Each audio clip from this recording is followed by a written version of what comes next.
Well, now that king salmon are well on their way to the spawning grounds, fishing restrictions on the Kuskokwim have been relaxed. That's right, but there were some difficult days getting to this point, and all week long, KTVA 11's Rhonda McBride has been giving us a look at what's been a season of sacrifice, Rhonda. You know, for fishery managers, it has really been a delicate balancing act, trying to provide some opportunity for subsistence fishing while keeping fishermen from taking too many kings.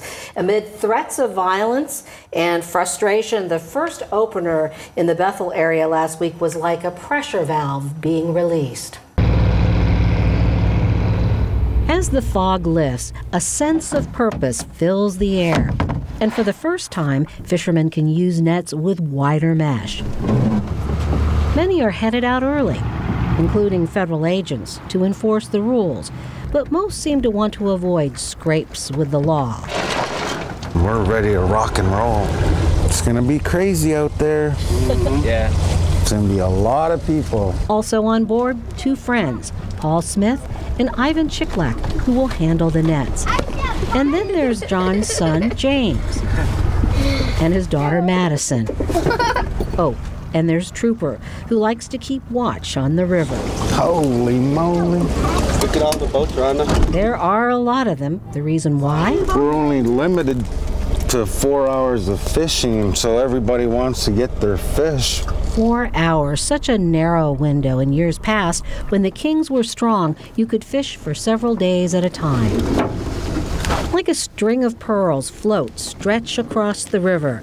The treasure hunt for silver swimming below begins. We'll see what happens when I'm on this set right here, and hopefully we'll catch. John is fishing mostly for his mother, the others for their families. He does get cold, doesn't he? Yeah. We call those, when they splash like that, we call them smokers. Yeah, they're trying to force themselves through the net. Unfortunately, they're caught.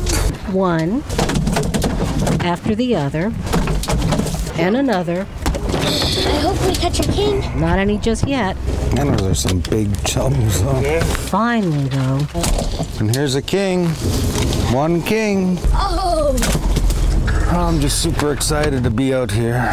Elation gives way to stress as the federal patrol makes its second stop. Hey, you got any kings? Just one. The feds also want the net shortened. I think you're a little long.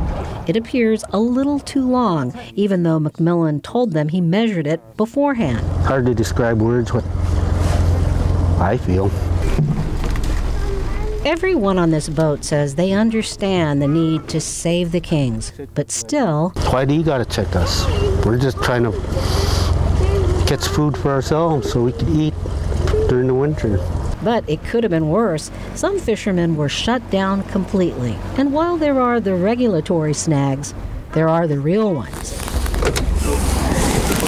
Sometimes it gets snagged so bad, we have no choice other than to cut our net. Luckily, it didn't come to that.